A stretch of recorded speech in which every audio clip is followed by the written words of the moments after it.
देश की सबसे टफ परीक्षा माने जाने वाली यूपीएससी को पास करने के लिए जहां लाखों छात्र अपना सब कुछ दांव पर लगा देते हैं, तो वहीं कोचिंग के मालिक पैसे और बिजनेस की खातिर एस्पिरेंट्स के सपनों से खेलते हैं। शुक्रवार को कुछ ऐसा ही हुआ। राव आईएएस कोचिंग सेंटर की बेसमेंट में बनी लाइब्रेरी में अचानक बारिश का पानी भर जाने से उसमें डूबकर 3 छात्रों की मौत हो गई। लेकिन इसमें गलती किसकी है? कोचिंग सेंटर की, प्रशासन की या दिल्ली नगर निगम की?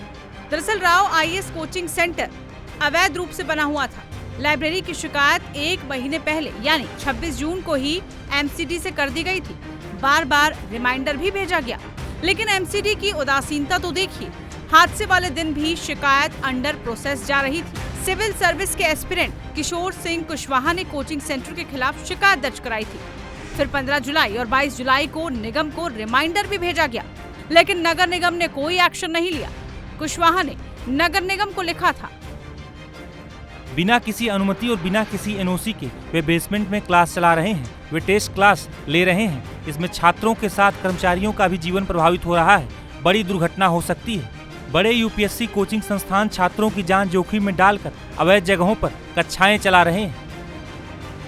कुशवाहा सिर्फ कंप्लेन करने के बाद ही नहीं रुके, क्योंकि सिविल सेवा की तैयारी वो भी कर रहे थे, तो उनके पास सरकारी कार्य व्यवस्था की जानकारी थी। उन्होंने 2 बार निगम को रिमाइंडर भी भेजा। 15 जुलाई को एक बार फिर से उन्होंने पत्र लिखा, जिसमें कहा गया कि सर, यह बहुत महत्वपूर्ण और जरूरी मुद्दा है, सख्त कार्रवाई करें सर, कृपया कार्रवाई करें, यह छात्रों की सुरक्षा का मुद्दा है। फिर भी नगर निगम की ओर से कोई कार्रवाई नहीं की गई। ऑनलाइन कंप्लेन पोर्टल पर करंट स्टेटस अंडर प्रोसेस ही लिखा जा रहा था। वहीं इस मामले को लेकर सुधांशु त्रिवेदी ने क्या कुछ कहा, सुनिए। मैं सदन के समक्ष यह विषय आपके माध्यम से रखना चाहता हूं कि इस विषय पे संबंधित छात्रों के द्वारा अनेक कंप्लेंट्स की गई और उन कंप्लेंट्स के रिमाइंडर भी किए गए, जिसमें एक कंप्लेंट 26 जुलाई को एक छात्र के द्वारा की गई है, जिसमें उसने बहुत साफ लिखा है कि वो करोल बाग का निवासी है। राव आईएएस के बेसमेंट में परमिशन के बगैर एनओसी के क्लासरूम संचालित हो रहे हैं। मैं पूरी वो नहीं पढ़ रहा हूं।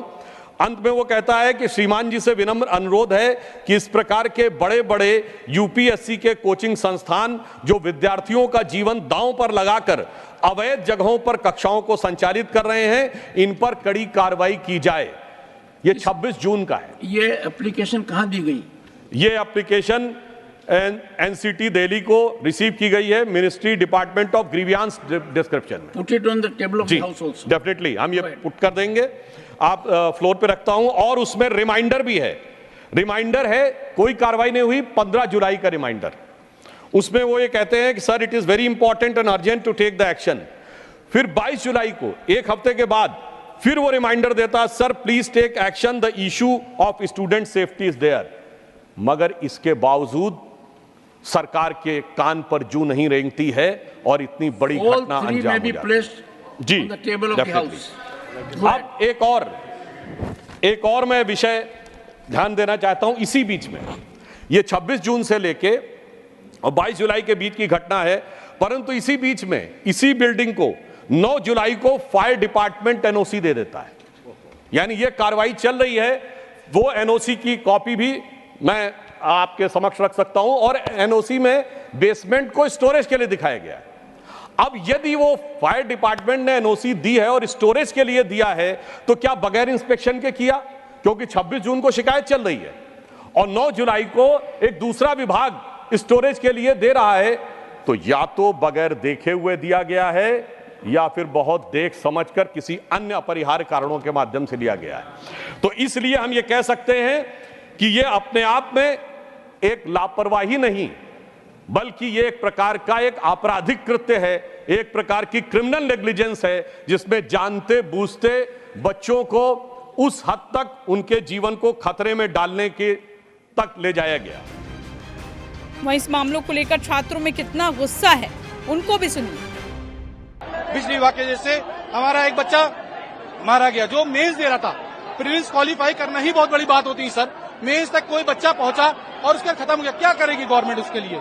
क्या करेगी यहाँ की जनता उसके लिए? हम आउटसाइडर्स हैं, हम यहाँ आते हैं पढ़ने लिए, हमारे माँ बाप हमको भेजते हैं कि पढ़ाई लिखाई करके बच्चा कामयाब हो जाएगा, अगर हम मर ही जाएंगे तो क्या। घटना हुई है उसके लिहाज से क्या आपकी डिमांड है? सर हमारी डिमांड ये है कि जो स्टूडेंट एक प्रॉपर यहाँ पे आए हैं, यहाँ पे 5 लाख स्टूडेंट्स रहते हैं अप्रॉक्स, हम कितना टैक्स देते हैं, 2 लाख 2.5 लाख रुपए हमारी फीस होती है, रहने खाने का पीना खर्चा अलग होता है, उसके बाद भी यहाँ पे हमें वो मेंटेनेंस नहीं मिल रही जो एक प्रॉपर मेंटेनेंस स्टूडेंट्स को मिलनी चाहिए, सोसाइटी में मिलनी चाहिए।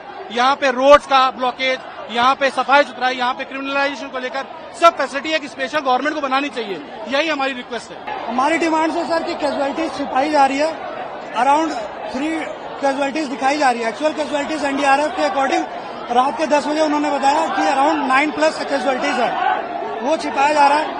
प्लस कोई भी अभी तक कोई भी प्रॉपर ब्यूरोक्रेट आया नहीं है, एमसीडी रिस्पॉन्सिबिलिटी ले नहीं रही है, प्रॉपर ये चीज करप्टेड है। एमसीडी वाले आते हैं लाइब्रेरी से पैसे लेके चले जाते हैं सब ओनर से। सिर्फ ये रावाइज की बात नहीं है, सारे कोचिंग सेंटर्स, सारे बिल्डर्स जितने भी हैं वो सब बेसमेंट्स में लाइब्रेरी ओपन करके रखे हुए हैं, तो उन सब पर एक्शन होनी चाहिए। अगर अरेस्ट करनी है तो हर जगह पूरे इंडिया में जहाँ जहाँ स्टूडेंट है वो सारे जोन्स में अरेस्टमेंट होनी चाहिए।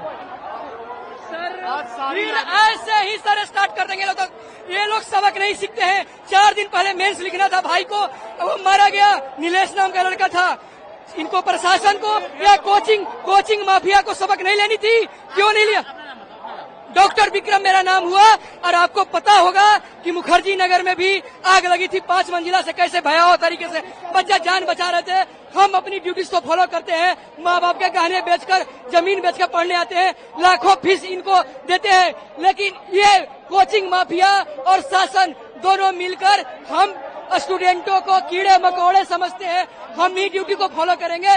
हम कहते हैं इन कोचिंग माफियाओं को लटकाओ, ये हमें बर्बाद कर रहे हैं इस देश को। सर कम से कम सर मोदी जी मन की बात में स्टूडेंट्स का मुद्दा उठा सकते थे। उन्हें पता था कि आज यहाँ पे इंसिडेंट हुआ रात को अराउंड 26 आवर्स से ज्यादा हो चुके हैं इस इंसिडेंट के, स्टिल मोदी जी ने कुछ नहीं बोला। वो आप पॉलिटिशियन नहीं रहे, वो प्राइम मिनिस्टर है, वो नेशन होल्ड कर रहे, उनकी रिस्पॉन्सिबिलिटी बनती है कि वो डायरेक्ट बात करे।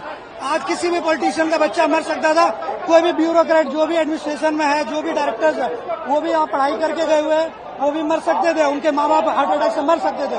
उन सब पे एक्शन होनी चाहिए। जब से आई हूँ देख रही हूँ यहाँ पे मिसमैनेजमेंट है, ड्रेनेज सिस्टम का मिसमैनेजमेंट है, वायरिंग का मिसमैनेजमेंट है।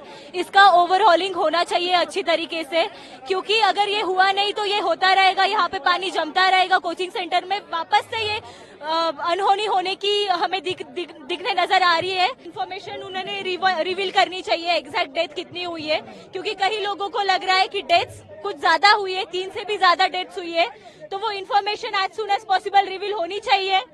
जो भी कुछ चीजों की वजह से ये सब हुआ है उनके खिलाफ स्ट्रिक्ट एक्शन लेना चाहिए।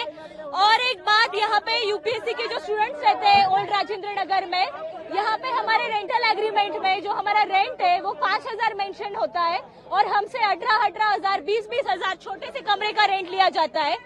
छोटे से कमरे का 1st 2nd फ्लोर पे इतना रेंट है, इसलिए बेसमेंट में लाइब्रेरियां बन रही है, क्योंकि यहाँ पे ओवरऑल रेंट बहुत ज्यादा है, इसलिए बेसमेंट में कमरे भी बन रहे हैं। टाइम्स नाउ भारत डिजिटल की रिपोर्ट।